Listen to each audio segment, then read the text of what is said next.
got to talk about the oil blowout in the Gulf. This is not going to go away anytime soon. David, what do you think about the whole thing? Yeah, well, I wrote an article about it actually this week, which always, of course, focuses the mind on looking at all these different aspects to it as you're pulling it together, and it is utterly catastrophic in environmental terms. But you know, when you look at the background to it, the run-up to it, I don't buy incompetence. I buy at the core cold calculation.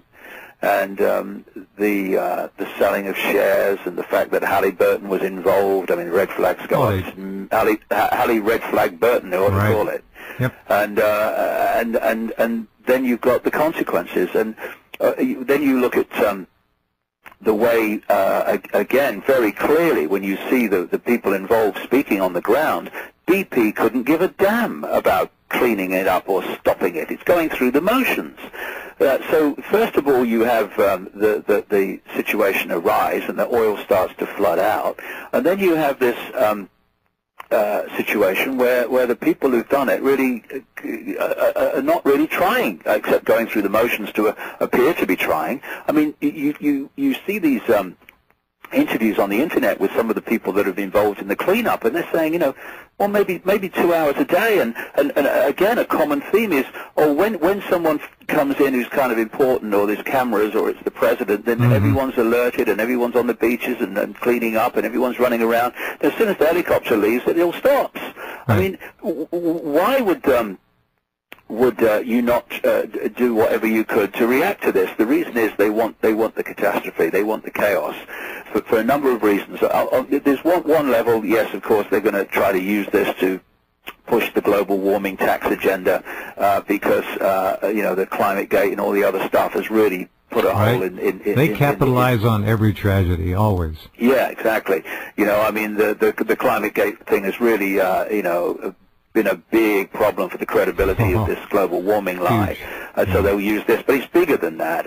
They want to create as much chaos as possible, and interestingly, it connects into what we've been talking about tonight, Jeff, because when you create chaos and you create fear, you are fundamentally affecting the vibrational state of the population. I mean, okay, expand your mind to connect with higher levels of consciousness when oil's pouring onto the beach and creating an environmental catastrophe, when you've lost your whole way of life and what have you, and then with the potential consequences of the acid rain. There's already oil rain falling in the Gulf area, and all these other possibilities of massive environmental damage, fundamental damage, a long way inland.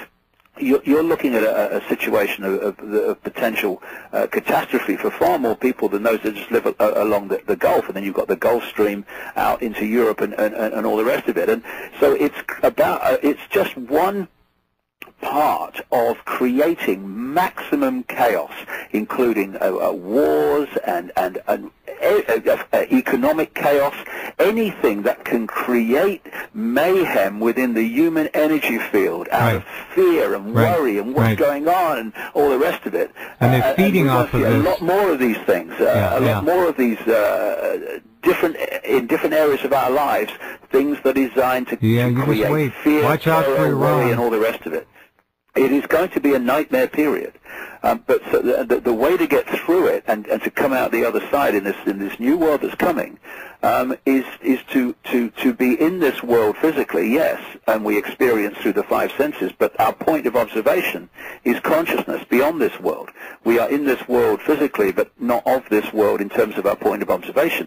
If we can say, David Icke is my experience, he's not who I am. I am consciousness having that experience. It will be much easier to get through, because we will be interacting with this change and this chaos in a very, very different way to those that are in the world and of it in terms of their perception of self. Wow. All true. So if you folks are living in the Gulf right now, let me tell you something the government will not tell you, and it was in Obama's Oval Office speech. They don't care about you. all right? And you people who are selling out to BP and proud to be part of the cleanup crew, you're being sacrificed.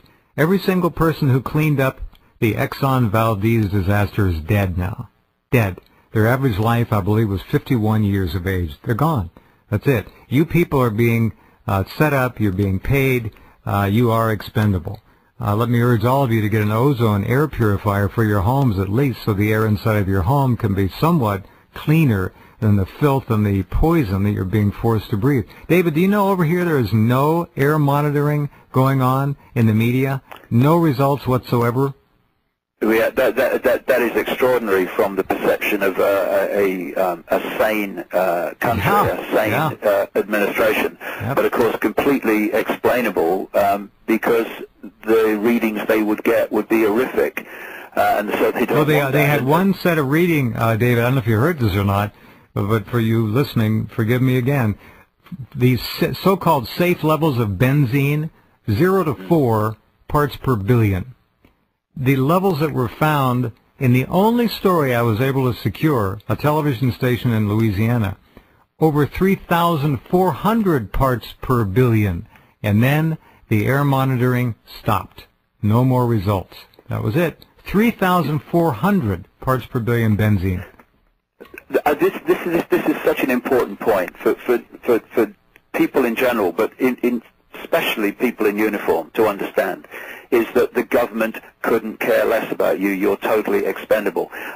What they're doing in the Gulf is just a much bigger version of what they did to the rescuers at 9/11 when they knew what those people were breathing in. And look at the consequences for them.